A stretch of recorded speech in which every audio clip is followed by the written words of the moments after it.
నమస్కారం వార్తలకు స్వాగతం. ముందుగా ముఖ్యాంశాలు. CM Revanth Reddy press meet, పలు అంశాలపై వివరణ. మాజీ మంత్రి Ambati Rambabu press meet, TDP నేతలపై fire. CM Revanth Reddy press meet నిర్వహించారు. ఈ సందర్భంగా పలు అంశాలపై ఆయన మాట్లాడారు.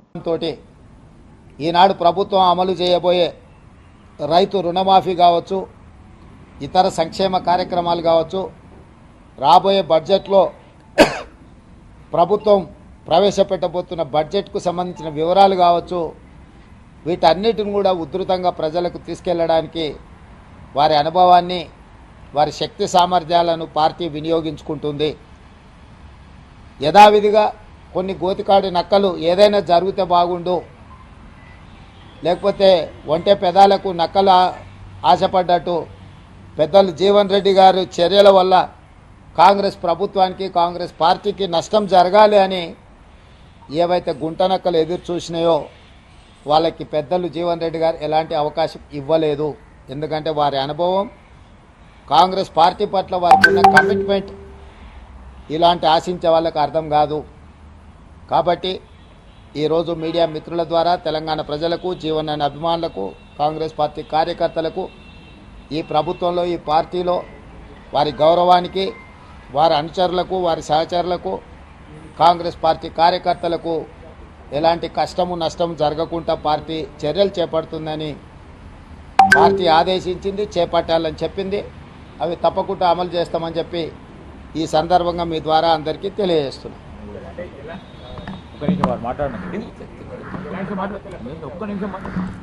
పార్టీ నిరంతర ప్రక్రియ. పార్టీ ఏ సమయం సందర్భం వచ్చినప్పుడు వారి అనుభవాన్ని ఏ విధంగా వినియోగించుకోవాలనో తప్పకుండా వారి అనుభవాన్ని పార్టీ వినియోగించుకుంటుంది.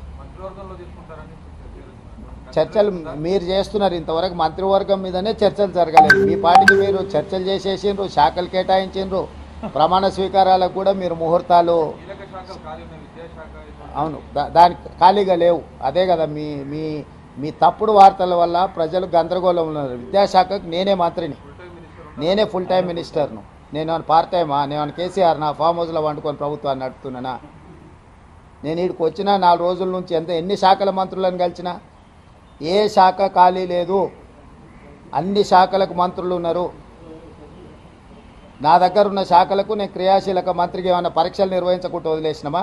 10th క్లాస్ ఎగ్జామ్స్ నిర్వహించలేదా? ఇంటర్మీడియట్ ఎగ్జామ్స్ నిర్వహించలేదా? ఇంజనీరింగ్ ఎగ్జామ్స్ నిర్వహించలేదా? పరీక్షల ఫలితాలు విడుదల చేయలేదా? ఎక్కడైనా గతంలో జరిగినట్టు ఏమైనా లోపాలు జరిగినాయా? నీట్ కానీ, డిఎస్సి నోటిఫికేషన్ కానీ, ఏ పరీక్షలు ఆంధ్రప్రదేశ్లో ఇప్పటివరకు ఎంసెట్ రిజల్టులు కూడా ఇవ్వలే. మేము ఆల్రెడీ ఫలితాలు ప్రకటించేసి భవిష్యత్ కార్యాచరణ కూడా స్పష్టంగా చెప్పినాము. ఇప్పటి వరకు మీ ద్వారా సూటిగా నేను సవాల్ విసురుతున్నా. గతంలో విద్యాశాఖ మంత్రులు చేసిన పనులు, ఈ సంవత్సరం మా విద్యాశాఖ తీసుకున్న నిర్ణయాలను పోల్చి చూడండి. క్యాలెండర్ డేట్ ప్రకారం ప్రతి అంశాన్ని చాలా స్పష్టంగా నిర్దిష్టమైన ప్రణాళికతో ముందుకెళ్తున్నాము. కొంత పొలిటికల్ పార్టీ ఓన్డ్ మీడియా, అంటే రాజకీయ పార్టీలు నిర్వహించే టీవీలు కానీ, పేపర్లు కానీ, ఆ రాజకీయ పార్టీల యొక్క ప్రయోజనాలను కాపాడడానికి శాఖలకు మంత్రులు లేరు. కేసీఆర్ 2018 గెలిచిన తర్వాత ఆయన ఒక్కడే ముఖ్యమంత్రిగా పదవి చేపట్టి కొన్ని నెలలు మంత్రులే లేరు. ఏ రోజన్నా, ఏ పేపర్ అన్నా, ఏ టీవీ అన్నా ఇట్లుంటుందా అని ఎవరన్నా మాట్లాడినరా? 12 మంది మేము నిరంతరము కష్టపడి వివిధ శాఖలలో సమన్వయం చేసుకొని ఎన్ని సమీక్షలు చేసిన, విద్యాశాఖ మీద నేను ఎన్ని సమీక్షలు చేసిన, ఎన్ని రిజల్ట్స్ రిలీజ్ చేసిన. సో ఊరికే ఏదో ఒకటి అనేసి ఈ ప్రభుత్వం మీద బురద జల్లాలన్న ఆలోచన రాజకీయ పార్టీలకు సంబంధించిన మీడియా వాళ్ళు ప్రయత్నం చేస్తే తప్పులేదు. YCP leader Ambati Rambabu media సమావేశం నిర్వహించారు. ఈ సందర్భంగా పలు అంశాలపై ఆయన మాట్లాడారు. 10 సంవత్సరాల క్రితం ఈ రాష్ట్రంలో ప్రారంభమైనటువంటి 10-12 సంవత్సరాల క్రితం ప్రారంభమైనటువంటి రాజకీయ పార్టీ, చాలా బలమైనటువంటి రాజకీయ పార్టీ. 67 సీట్లు మొదటిసారిగా గెలుచుకున్నాం. తరువాత 151 సీట్లు గెలుచుకున్నాం. మొన్న కేవలం 11 సీట్లకే పరిమితమయ్యాం. కానీ 40% ఓట్ షేర్ ఉన్నటువంటి రాజకీయ పార్టీ, 60% మాకు వ్యతిరేకంగా ఉంది. అక్కడ ముగ్గురు కలిస్తే 60% అయింది. మేము ఒక్కళ్ళమే 40% కొన్నాం. సీట్లు 11 ఉండవచ్చు. చాలా బలమైనటువంటి రాజకీయ పార్టీగా ఏర్పడినటువంటిది జగన్మోహన్ రెడ్డి గారి నాయకత్వంలో ఉన్నటువంటి వైఎస్ఆర్ కాంగ్రెస్ పార్టీ అనేది దయచేసి మర్చిపోవద్దని మనం చేస్తున్నాం. మేము మా పార్టీ కార్యకలాపాల కోసం రాష్ట్ర వ్యాపితంగా మేము ఆఫీసులు కట్టుకోవాలని నిర్ణయించుకున్నాం. అన్ని చోట్ల చట్టబద్ధంగా, ధర్మంగా, న్యాయంగా స్థలాలను కేటాయించుకున్నాం. మేము ప్రభుత్వం కేటాయించింది. ఇదేం కొత్త కదే. మేము వచ్చిన తర్వాతే జగన్మోహన్ రెడ్డి గారు కేటాయించలేదే. ఇది చంద్రబాబు నాయుడు గారు పెట్టినటువంటి సాంప్రదాయం, చంద్రబాబు నాయుడు గారు ఇచ్చినటువంటి జీవోలు. ఆ జీవోల ప్రకారం, ఆ జీవోలన్నీ కూడా నిన్న నాని గారు చాలా వివరంగా వివరించారు. చంద్రబాబు నాయుడు గారే ఆయన జీవోలు తీసుకొచ్చి ఈ రాష్ట్రంలో అనేక చోట్ల, ఈవెన్ ఎన్టీఆర్ ట్రస్ట్ పేరుతో ఉన్నటువంటి తెలంగాణలో ఉన్నటువంటి బిల్డింగ్ కూడా, ఇవాళ ఇక్కడ తాడేపల్లిలో ఉన్నటువంటి బిల్డింగ్ కూడా, లేదా ఏలూరులోనూ మరొక చోట రాష్ట్ర వ్యాప్తంగా తెలుగుదేశం పార్టీ ఆఫీసులన్నీ కూడా ఇలా మీరు కేటాయించుకుని కట్టుకున్నవే. వాటి మీద మేము ఎప్పుడన్నా పడగొట్టడానికి ప్రయత్నం చేశామా? చేయలేదే. మీరు అధికారంలోకి వచ్చారు, మొత్తం నిర్మాణంలో ఉన్నాయి. మరి కొత్త పార్టీ కదా. మీరంటే 14 సంవత్సరాలు ముఖ్యమంత్రిగా చేశారు. ఎన్టీ రామారావు గారు ఇప్పుడు ప్రారంభించినటువంటి పార్టీ, రాజశేఖర రెడ్డి గారు మరణించిన తర్వాత మేము ప్రారంభించుకున్నటువంటి రాజకీయ పార్టీ దినదిన ప్రవర్ధమానంగా పెరుగుతూ ఉంది. ఒకసారి అధికారం ఉండొచ్చు, ఒకసారి అధికారం పోవచ్చు, ఇప్పుడు ఏదైనా జరగవచ్చు. That is a different matter. But బలమైనటువంటి ఒక రాజకీయ శక్తి ఈ రాష్ట్రంలో వైఎస్ఆర్ కాంగ్రెస్ పార్టీ. ఇది కాదని నేను సత్యం, నేను మనవి చేస్తున్నాను. దానికి మేము పార్టీ కార్యకలాపాల కోసం మీరు ఇష్యూ చేసినటువంటి జీవో ప్రకారం, చంద్రబాబు నాయుడు గారు క్రియేట్ చేసినటువంటి జీవో ప్రకారం, చంద్రబాబు నాయుడు గారి ప్రభుత్వం క్రియేట్ చేసినటువంటి జీవో ప్రకారం వాళ్ళు కేటాయించుకున్నారు. ఏ జీవో ప్రకారం అయితేనే ఆ జీవో ప్రకారమే మేము గవర్నమెంట్ భూముల్ని కేటాయించుకొని మేము నిర్మాణాలు చేస్తుంటే ఏం చేస్తున్నారు మీరు? ఇవాళ తాడేపల్లిలో ఉన్న మా బిల్డింగ్ని పాల్గొట్టేశారు. టకటకటక నిమిషాల మీద పాల్గొట్టేశారు. ప్రమాణ స్వీకారం చేశారు, మా ఆఫీస్ పాల్గొట్టేశారు. అదేమంటే జగన్మోహన్ రెడ్డి గారు విధ్వంసకారుడు, జగన్మోహన్ రెడ్డి గారు ప్రజావేదికను కూల్చేశాడు ముఖ్యమంత్రి అవ్వంగానే అని మాట్లాడి నోరులేనేవి. అది ప్రజావేదిక, అది ప్రభుత్వాన్ని. జగన్మోహన్ రెడ్డి గారు ప్రభుత్వానికి వచ్చిందో తొలగించాడు, ప్రభుత్వ ఆస్తిని తొలగించాడు. మీరు ప్రభుత్వానికి వచ్చారు, చంద్రబాబు నాయుడు గారు ప్రమాణ స్వీకారం చేశారు, అసెంబ్లీ జరుగుతూనే ఉంది. మా పార్టీ ఆఫీసు, మేము కష్టపడి కట్టుకున్నటువంటి ఆఫీసు, మీరు ఇచ్చినటువంటి జీవోల ప్రకారం మేము స్థలాన్ని కేటాయించుకుని కట్టుకుంటున్నటువంటి దాన్ని టపటపా తెల్లారగట్టొచ్చి పాల్గొట్టేశారే. మీరు విధ్వంసకారు. టీడీపీ లీడర్ మీడియా సమావేశం నిర్వహించారు. ఈ సందర్భంగా పలు అంశాలపై ఆయన మాట్లాడారు. పార్టీ ఆఫీసులో చాలా కాలం ఆయన రాత్రిళ్ళు అక్కడే పడుకున్నాడు. తర్వాత ఎక్కడైనా బాడుక్కి కళ్యాణ మండపాలు తీసుకొని భద్రత కోసం ఒక దగ్గర ఆ సెక్యూరిటీ కోసం ఏర్పాటు చేశాం. అంతే తప్ప ప్యాలెస్లో ఉండే ఆలోచన ఆయనకి లేదు. ఇవాళకి కృష్ణా గట్టు మీద ఉన్నటువంటి చిన్న ఇంట్లో ఉంటున్నాడు. అది కూడా మీరు తప్పు పెట్టారు. అధికారంలో ఉన్న రోజులు వేధించుకు తిన్నారు. ఇవాళ 28 ప్యాలెస్లు కడుతున్నావా నువ్వు రాష్ట్రంలో? ఎవరికి? నీకేనా? నీ వారసులు ఎవరైనా? ఉండేది 2 బిడ్డలు నాకు తెలిసి. పాపం వాళ్ళిద్దరూ లండన్లో ఉన్నారు, ఇక్కడ లేరు. వారికి ఏమైనా భవిష్యత్తులో బిడ్డలు పుడితే వాళ్ళకు కూడా తలా ఒక ప్యాలెస్ రాయడానికా? ఎందుకు ఈ ప్యాలెస్లు? ఉదాహరణకి మిమ్మల్ని అడుగుతున్నాను నేను, మీరే చెప్పాలి సీనియర్లు అందరూ. నెల్లూరులో కట్టేటువంటి ప్యాలెస్ ఎక్కడ కడుతున్నారండి? నెల్లూరు పట్టణం నగరం ఎక్కడుంది? జిల్లా కేంద్రం ఎక్కడుంది? నెల్లూరులో పెట్టే కార్యాలయం ప్యాలెస్ ఎక్కడుంది? జనార్దన్ రెడ్డి కాలనీ వెంకటేశ్వరపురం దాటాక ఉంది. అంటే పెరుగుద్దా? అంటే మామూలుగా పట్టణాలు ఊర్లు ఉత్తరం పెరుగుతాయి అంటారు.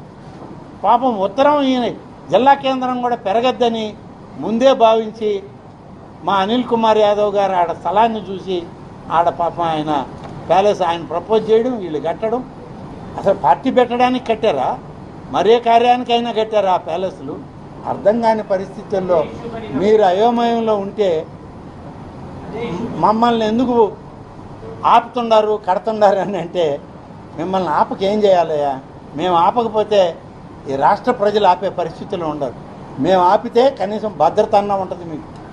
మా అధికారులు పోయి ఒక నోటీస్ అంటించి మీ తలుపులకి సీల్ అన్న వేసి వస్తాం. మేము వదిలేసామనుకోండి, మీరు పెంచి పోషించిన అరాచక శక్తులు పోయి ఈ మాయను జగన్మోహన్ రెడ్డి మాకు ఇచ్చిపోయాడని వాటిని పూర్తిగా స్వాధీనం చేసుకొని ఏ అరాచక కార్యక్రమాలకు వాడతారు వాటిని. కనీసం మేము వాటికి ప్రొటెక్షన్ అన్న ఇస్తాం. కాబట్టి ఆయన కార్యాలయాలు కావు, అవి ఒక భూరి భవంతులు. ఆ భవంతులు ఆయన భవిష్యత్తులో ఆయన ఆస్తుల కింద మలుచుకోవడానికి ప్రభుత్వం దగ్గర ఉన్నటువంటి స్థలాలని ఆయన దోచుకున్న ధనంతో నిర్మాణం చేసుకున్నాం. మాజీ మంత్రి నెల్లూరు జిల్లా మాజీ మంత్రి మీ సహచరిత శాసనసభ్యులు కూడా మీరు ఎవరు కూడా గెలవరు ఎన్నికల్లో, గెలిచి అసెంబ్లీ కూడా అలాంటి నేను ఖచ్చితంగా రాజకీయ సన్యాసం తీసుకుంటానని చెప్పారు. ఆయన సవాల్ విసిరారు. దాన్ని మీకు ఆ సవాలు విసిరినటువంటి పెద్ద మనిషి నా సహచార మంత్రి కాదు. ఆయనతోటి పక్కన కూర్చునే భాగ్యం నాకు కలగల. నేను శాసనసభలో ఒక బెంచ్లో ఎమ్మెల్యేల మధ్యలో కూర్చునే భాగ్యమే నాకు ఇచ్చారు. అక్కడే ఉన్నా కాబట్టి ఆయనతో ఒక సరిసమానంగా కూర్చునే స్థాయి నాకు లేదు ఆ రోజు. ఏదో వెనక ముందు కొంచెం సర్దుకాటి ఆ పక్కన ఏదో ఇది నీ సీట్ అంటే ఆడ కూర్చొని. కాబట్టి మీరందరూ గెలిస్తే నేను ఉంటాను పారిపోతాను అన్న ఆయన ఇవాళ ఆయన ఏం చెప్తాడనేది ఆయన చెప్పాలి. రాజకీయాల్లో సన్యాసం తీసుకుంటామనో, లేకుంటే కాషాయ వస్త్రాలు ధరిస్తామనో, కమండలం తులసిమాల పడతామని చాలా మంది చెప్తా ఉంటారు. అని అన్నీ జరగవు, ఏదో తాత్కాలికంగా చెప్తుంటారు. కానీ రాజకీయాల్లో ఉన్నటువంటి వాళ్ళం మేము ఏదన్నా చెప్తే మళ్ళా ముందు తరంలో ఎప్పుడైనా మేము నిలబడ్డామంటే ఆ రోజు చెప్తే ఈరోజు ఎట్టొచ్చావు మళ్ళా అని అంటే ఎట్ట, ఏదో ఒక దాంట్లో దూరాలు కదా. ఖాళీగా ఎట్టుంటే మాకు పొద్దుపోద్దా, మైండ్ బ్లాక్ అయిపోయి పిచ్చోళ్ళం అయిపోతాం.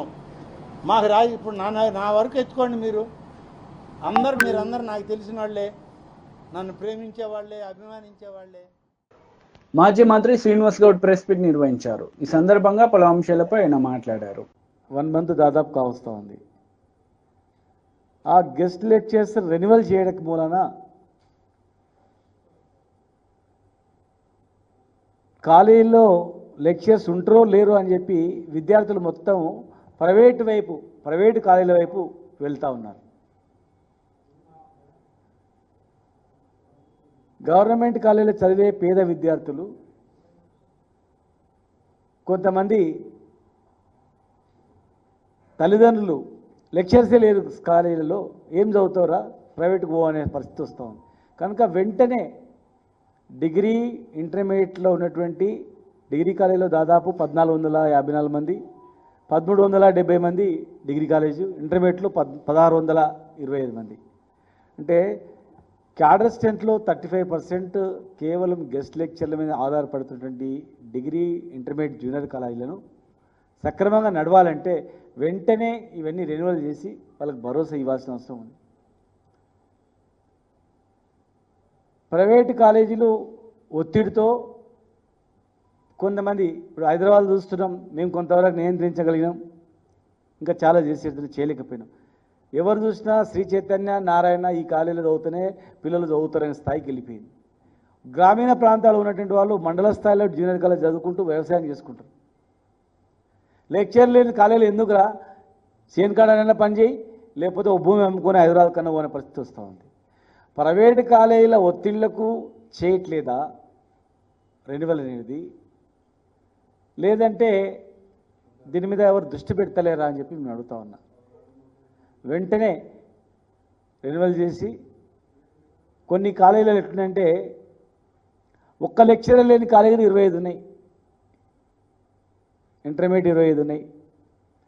కొత్తగా జూనియర్ కాలేజీలకు శాంక్షన్ అయిన తర్వాత ఒక 2 లెక్చర్స్ను పంపించి మిగతా వాళ్ళందరినీ గెస్ట్ లెక్చర్స్తో కాలేజీ నడుపుతుంది. ఎందుకంటే రిక్రూట్మెంట్ సమయం పడుతుంది కనుక. మరి 8 సంవత్సరాలు 9 సంవత్సరాలు దాదాపు 8-10 సంవత్సరాలుగా పనిచేస్తున్నటువంటి గెస్ట్ లెక్చర్స్ ఏదో ఒక రోజు ఇలా పనిచేయక పర్మనెంట్ కాకపోతామా, రిక్రూట్మెంట్లో మాకు వెయిటేజ్ మనకు రాకపోతాయన్న భరోసాతో పనిచేస్తున్నటువంటి వాళ్ళు ఉన్నారు. ఉద్యోగ భద్రత లేనప్పుడు మరి వాళ్ళు కూడా చెప్పడానికి అవకాశం ఉండదు. నెల రోజులుగా మరి కాలేజ్ స్టార్టింగ్ రోజు ఈ కాలేజీలో ఎవరు లెక్చరరు, ఐపీ తీసుకోవాలంటే అందరు లెక్చరర్స్ ఉన్నారు లేదా, ఎంపీ తీసుకోవాలంటే కెమిస్ట్రీ లెక్చరర్ ఉండా లేదా, ఫిజిక్స్ లెక్చరర్ ఉండా లేదా అని చెప్పి అడిగి జాయిన్ అవుతారు. ఎవరు లెక్చరర్ లేరంటే ఎవరు జాయిన్ అవుతారు చెప్పండి? పేద విద్యార్థుల భవిష్యత్తు ఏంటి? మా జిల్లా చూసుకుంటే సిసికుంటలో మేము కాలేజ్ ఇచ్చినాం, దౌలతాబాద్లో ఓ కాలేజ్ ఇచ్చినాం. ఇప్పుడు గెస్ట్ లెక్చరర్స్ని తీసుకుంటే వాళ్ళు కాలేజీలో అడ్మిషన్స్ అవుతాయి. 1 మంత్ అయింది. కొడంగల్ కాన్స్టిట్యున్సీలో కూడా నేనున్నప్పుడు దౌలతాబాద్లో ఒక కాలేజ్ ఇచ్చినాం. తర్వాత బొమ్రాస్పేట్లో ముఖ్యమంత్రి గారు కొత్త junior college. YCP leader media సమావేశం నిర్వహించారు. ఈ సందర్భంగా పలు అంశాలపై ఆయన మాట్లాడారు.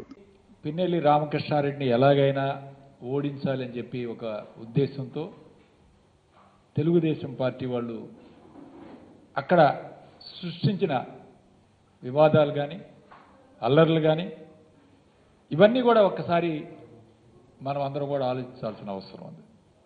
ఇక పోతే ఎలక్షన్ ముందు ఎప్పుడైతే బీజేపీతో పొత్తు పెట్టుకున్నారో ఆ రోజు పురంధేశ్వరి గారు కొంతమంది ఎస్పీలని మార్చమని ఆదేశాలు ఇచ్చే కార్యక్రమం చేయటం, కొత్తగా ఎస్పీ గారిని మార్చే కార్యక్రమం చేశారు. ఎలక్షన్ రోజు కూడా ఆ ఎస్పీ గారు పల్నాడు జిల్లా మొత్తం కాదు, ఓన్లీ మాచర్లే వెళ్ళి ఉదయం నుంచి సాయంత్రం దాకా మాచర్లోనే ఉంటుంది. కనీసం మిగిలిన చోట్ల ఎక్కడ కూడా మేము ఎలక్షన్ రోజు ఫోన్లు చేసినా అక్కడ కంటెస్టింగ్ క్యాండిడేట్స్ ఎవ్వరు కూడా ఫోన్ కూడా ఎత్తలేదు ఎస్పీ గారు. కేవలం మాచర్లనే టార్గెట్ చేసి పిన్నెల్లి రామకృష్ణారెడ్డి గారి సొంత గ్రామం కండ్లగుంట గ్రామంలో కూడా అక్కడ ఏకపక్షంగా జరిగిద్దేమో ఎలక్షన్ అని చెప్పి ఒక ప్రత్యేకమైన ఒక డిఎస్పీని అలాట్ చేసి ఓటర్ స్లిప్స్ కూడా ఒక డిఎస్పీ చేత ఇప్పించే కార్యక్రమం చేశారు. ఎక్కడైతే తెలుగుదేశం పార్టీకి ఏకపక్షంగా జరుగుతుందో అక్కడ మాత్రం ఒక కానిస్టేబుల్ నుంచి వైఎస్ఆర్ కాంగ్రెస్ పార్టీకి జరిగే బూతులన్నీ కూడా ఒక ప్రత్యేకమైన ఒక డిఎస్పీని అలాట్ చేయించి ఎలక్షన్ని టార్గెట్ చేసి ఈరోజు ఎలక్షన్ జరిపించే కార్యక్రమం చేశారు. అంతేకాదు ఈరోజు ఈవీఎంలని పగలగొట్టాడు రామకృష్ణారెడ్డి గారు అని చెప్పి వీడియో రిలీజ్ చేశారు. ఇది ఎక్కడి నుంచి వచ్చింది? లోకేష్ ట్విట్టర్ నుంచి వచ్చింది. ఈ రాష్ట్రంలో 13 చోట్ల ఈవీఎంలు పగలగొడితే ఎక్కడా కూడా వాటి గురించి బయటికి రాలేదు. ఓన్లీ రామకృష్ణారెడ్డి చేసిన ఈ యొక్క వీడియో మాత్రమే ఎందుకు వచ్చింది? ఎందుకు ఈరోజు ఈవీఎంని పగలగొట్టాల్సిన సందర్భం ఏంటో కూడా ఒకసారి ఆలోచించాలి. అంతకుముందే అక్కడున్న వైఎస్ఆర్ కాంగ్రెస్ పార్టీ ఏజెంట్లందరినీ కూడా తెలుగుదేశం పార్టీ వాళ్ళు బయటికి పంపించారు. అక్కడ ఏకపక్షంగా జరుగుతుంది ఎలక్షన్ అని చెప్పి రామకృష్ణారెడ్డి స్వయంగా వెళ్ళి ఆ రోజు ఆ సంఘటన జరిగింది. దాని తర్వాత ఆయన మీద కేసులు పెట్టే కార్యక్రమం, ఆ తర్వాత ఆయన కుమారుడు భార్య మీద కూడా దాడి జరిగింది. భార్య మీద దాడి జరిగింది, కుమారుడి మీద దాడి జరిగింది. ఇంతవరకు వాటి మీద ఎవరిని కూడా అరెస్ట్ చేయకపోవడం ఎంత బాధాకరమో, వన్ సైడ్గా ఈరోజు జరుగుతుందో ఒక్కసారి మనం అందరం కూడా ఆలోచన చేయాలి. అలానే ఎప్పుడైతే సిట్ వేశారో, సిట్ వేసిన తర్వాత అన్ని కేసులు కూడా 307 ఫైల్ చేయాలని చెప్పి ఒక డైరెక్షన్ తీసుకున్నారు. అక్కడ 307 కంటెంట్ లేదు, 307కు సంబంధించి ఎటువంటి సంఘటనలు లేవు. అయినా సరే మొత్తం కేసు, ఎందుకంటే మాకు నర్సరావుపేటలో కూడా మా మీద దాదాపు 3 307 కేసులు ఫైల్ చేశారు. ఇక పోలీసు వాళ్ళు ఇష్టం వచ్చినట్టు 307 ఫైల్ చేసే కార్యక్రమం, వాటి మీద అరెస్టులు చూపించే కార్యక్రమం, ఇదే కార్యక్రమం పెట్టుకున్నారు తప్ప 307 కంటెంట్ కానీ 307 ఎక్కడ దాని కంటెంట్ కానీ దాని విషయం లేకుండానే ఏదో 307లన్నీ ఫైల్ చేశారు. ముఖ్యంగా రామకృష్ణారెడ్డి వాళ్ళ తమ్ముడి మీద దాదాపు 4 307లు ఈరోజు ఫైల్ చేసే కార్యక్రమం చేశారు. ఈ విధంగా టార్గెట్ చేసి ఈరోజు రామకృష్ణారెడ్డిని ఈరోజు అరెస్ట్ చేసే కార్యక్రమం ఓకే, చట్టం తన పని తాను చేసుకుని వెళ్తుంటుంది. ఒకటే గుర్తుపెట్టుకోవాలి, పల్నాడులో ఇవేమి కొత్త కాదు, మేమందరం పల్నాడు నుంచి వచ్చాం. ఖచ్చితంగా ఈ సవాళ్ళని కేసుల్ని ఎదుర్కొంటాం. ఇంకా దృఢంగా గొప్ప ఆత్మవిశ్వాసంతో అందరం కూడా ముందుకు వెళ్తాం. ముందుకు వెళ్ళి మళ్ళీ కష్టపడి పనిచేసి వైఎస్ఆర్ కాంగ్రెస్ పార్టీని ఈరోజు ఎక్కడా కూడా ఎవరిని కూడా పోగొట్టుకునే కార్యక్రమం చేయం. అందరం కూడా కలిసి పల్నాడు జిల్లాలో వైఎస్ఆర్ కాంగ్రెస్ పార్టీని బలంగా ముందుకు. కాంగ్రెస్ నేతలు మీడియా సమావేశం నిర్వహించారు. ఈ సందర్భంగా పలు అంశాలపై వారు మాట్లాడారు. రింగ్ రోడ్ ఇన్నది ఔటర్ రింగ్ రోడ్ లో ఏమైనా సమస్యలు ఉన్నా కూడా అవి ఏమైనా కొద్దిగా గొప్ప అది కూడా వారు నోటీస్ చేస్తారు. ముఖ్యంగా ఇన్నర్ రింగ్ రోడ్ అనేది ఒక 8 కిలోమీటర్స్ వరకు మాత్రమే ఇప్పటి వరకు ఫస్ట్ ఫేజ్ లో పని చేస్తూ ఉన్నారు. అందులో కూడా ఇంకా మధ్యలో కొన్ని ల్యాండ్ అక్విజిషన్ ప్రాబ్లమ్స్ ఉన్నాయి, పూర్తిగా అక్వైర్ చేయలేదు. మళ్ళీ అందులో ఏంటంటే డబ్బులు ఇచ్చే విషయంలో కూడా కాంపెన్సేషన్ ఇచ్చే విషయంలో కూడా కొంత భేదాభిప్రాయాలు చూపించడం జరిగిందని మా నోటీస్కి వచ్చాయి. అవన్నీ కూడా పరిశీలించి ఎవరికి కూడా అన్యాయం జరగకుండా అందరికీ కూడా సమంగా వాల్యుయేషన్ కట్టి వాళ్ళకు కాంపెన్సేషన్స్ ఇచ్చి ఇంకా ఏదైనా అక్వైర్ చేయాల్సి ఉంటే కూడా చేసి 8 కిలోమీటర్స్ రోడ్డును కూడా త్వరలోనే పూర్తి చేసి మిగతా బిట్ ఏదైతే ఉందో ఆ బిట్లో కూడా 2 రకాల డిజైన్స్ ఇచ్చారనేది మా నోటీస్కి వచ్చింది. అదేంటంటే కొంతమంది గత ప్రభుత్వంలో ఉన్నటువంటి నాయకుల స్థలాలు కానీ ఇళ్లకు కానీ ఇబ్బంది అయ్యే విధంగా ఉన్నాయని చెప్పి వాళ్ళు మళ్ళీ డిజైన్ మార్చి ఇంకో విధంగా చేశారని మా నోటీస్లో ఉంది. కాబట్టి అది మళ్ళీ ఒకసారి సర్వే జరిపించి దాన్ని పర్ఫెక్ట్ డిజైనింగ్ చేసిన తర్వాత మళ్ళీ సెకండ్ ఫేజ్ నోటిఫికేషన్ ఇచ్చి మళ్ళీ ల్యాండ్ అక్వైర్ చేసి ఆ second phase inner ring road కార్యక్రమాన్ని కూడా మేము ఒక ఏజెన్సీకి అప్పచెప్పి పూర్తి చేయడం జరుగుతుందని కూడా తెలియజేస్తా ఉన్నాను. సూపర్ స్పెషాలిటీ హాస్పిటల్ గురించి మీకు ఆల్రెడీ చెప్పడం జరిగింది. అది కూడా మళ్ళీ ఇంకోటి ఏం అనుకున్నామంటే ఒకవేళ అది పూర్తయి అందులోకి కానీ ఎంజిఎంను షిఫ్ట్ చేయమంటారా లేకపోతే కొన్ని డిపార్ట్మెంట్స్ని షిఫ్ట్ చేయమంటారా, ఇంకా అవన్నీ కూడా మేము ఏమి డిస్కస్ చేయలేదు. ఫస్ట్ ఆ హాస్పిటల్ని ఎంత తొందరగా వీలుంటే అంత తొందరగా ఓపెనింగ్ చేసి ప్రజలకు ఇవ్వాలన్నదే మా యొక్క ఉద్దేశము. అసలు మామూలుగా హాస్పిటల్స్ అనేటివి 12 అంతస్తుల కంటే కూడా ఎక్కువ కట్టకూడదని నామ్స్ ఉన్నాయి మనకు గైడ్లైన్స్ ప్రకారము. కానీ వీళ్ళు 24 అంతస్తుల వరకు కూడా కట్టారు. ఆ మిగతా 12 అంతస్తుల్లో పేషెంట్లను ఉంచడానికి వీలు లేదు. అది ఏ విధంగా మళ్ళీ యూజ్ చేసుకోవాలి అనేది కూడా మేము ముఖ్యమంత్రి గారితో డిస్కస్ చేసి ఆ బిల్డింగ్ను కూడా వేస్ట్ కాకుండా మరి ఏ విధంగా యూజ్ చేయాలనేది కూడా వారు ఆదేశాల మేరకు మేము దాన్ని కూడా యూజ్ చేయడం జరుగుతుంది. అదేవిధంగా కాళోజీ కళాక్షేత్రము కొన్ని సంవత్సరాలుగా నడుస్తూ ఉంది. కాళోజీ కళాక్షేత్రము చిన్న ఇబ్బందులు ఉన్నా కూడా పోయిన ప్రభుత్వం పట్టించుకోలేదు. మరి రాబోయే 9వ తారీఖు డేట్ ఉన్నట్టుంది కాళోజీ గారి పుట్టినరోజు సందర్భము. ఈ లోపల మనకు కొన్ని ఫండ్స్ రిలీజ్ గవర్నమెంట్ నుంచి వస్తే అప్పటి వరకు పూర్తి చేసి దాన్ని ఓపెనింగ్కి సిద్ధం చేస్తామని చెప్పి కూడా అధికారులు చెప్పడం జరిగింది. అది కూడా ముఖ్యమంత్రి గారితో చర్చించి వాటికి కావాల్సిన నిధులు ఏవైతే ఉన్నాయో అవి విడుదల చేసి ఆ బిల్డింగ్ను కూడా పూర్తి చేసి మరి ప్రజలకు అంకితం చేయాలనేది ఈరోజు మేము ఈ మీటింగ్లో ప్రిలిమినరీ మీటింగ్లో డిస్కస్ చేసుకోవడం కూడా జరిగింది. ఇంకొకటి ఇందిరా మహిళా శక్తి అని కొన్ని గ్రూప్స్ని తయారు చేసి ఆ రోజు ముఖ్యమంత్రి గారు హైదరాబాద్లో ఒక పెద్ద మీటింగ్ కూడా పెట్టారు. మహిళా శక్తి అనేటువంటి మీటింగ్ మీ అందరికీ కూడా తెలుసు. దీంట్లో ఏంటంటే మహిళలందరికీ కూడా సెల్ఫ్ హెల్ప్ గ్రూప్స్కి ప్రభుత్వం నుంచి బ్యాంకర్స్ ద్వారా లింకేజ్ లోన్స్ ఇచ్చి వాళ్ళు చిన్న అంటే స్టార్టప్ కంపెనీస్ కానీ ఇండివిజువల్ ఏదైనా ఇన్కమ్ డెవలపింగ్ సోర్సెస్ లాగా పెట్టుకొని వాళ్ళంతటా వాళ్ళు ఫైనాన్షియల్గా ఎదగడానికని ఈ కార్యక్రమం చేయడం జరుగుతుంది. ఇందులో దాదాపుగా రేపు ముఖ్యమంత్రి గారి చేతుల మీదుగా ఒక 20 కోట్ల రూపాయలు మహిళా శక్తి వాళ్ళకి దాన్ని ఇందిరా మహిళా శక్తిగా పేరు పెడుతూ వాళ్ళకు చెక్ కూడా డిస్ట్రిబ్యూషన్ చేయడం జరుగుతుంది. దానివల్ల మహిళలు వాళ్ళ సొంతగా సంపాదించుకొని వాళ్ళ కుటుంబానికి ఆసరా అయ్యే విధంగా, ఎందుకంటే ముఖ్యంగా రూరల్ ఏరియాలలో కూడా పనులు చాలా తక్కువగా ఉన్నాయి, మెషిన్స్ ఎక్కువగా వచ్చాయి. మన అప్పుడు సోనియా గాంధీ గారు యూపీఏ చైర్పర్సన్గా ఉన్నప్పుడు 100 రోజుల పని పెట్టారు కాబట్టి ఈరోజు గ్రామాల్లో ఇంతో అంతో వాళ్ళకి పనులు దొరుకుతూ ఉన్నాయి.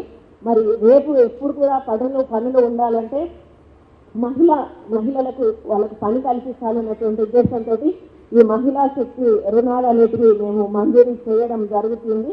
మరి ఆ తర్వాత మేము కొన్ని ఇక్కడ ఉన్నటువంటి జనరల్ ప్రాబ్లమ్స్ కూడా వారి దృష్టికి తీసుకుపోవాలని ఒక మాట అనుకున్నాము. ఏంటంటే వరంగల్ బస్ స్టాండ్ డిస్మెటల్ చేశాము, దానికి కొన్ని ఫండ్స్ ఆల్రెడీ శాంక్షన్ అయ్యాయి. ఆ ఫండ్స్తో ఆ యొక్క బస్ స్టాండ్ పూర్తయ్యేటువంటి అవకాశం లేదు. కాబట్టి మిగిలిన అమౌంట్ కూడా ముఖ్యమంత్రి గారి ద్వారా శాంక్షన్ చేసుకొని దాన్ని పూర్తి చేయాలని. వార్తలు ముగించే ముందు ముఖ్యాంశాలు మరోసారి. CM Revanth Reddy press meet, పలు అంశాలపై వివరణ. మాజీ మంత్రి Ambati Rambabu press meet, TDP నేతలపై ఫైర్. ఈ వార్తలు ఇంతటితో సమాప్తం. తిరిగి ప్రసారమయ్యే వార్తలు మళ్ళీ కలుద్దాం. అంతవరకు సెలవు. నమస్తే.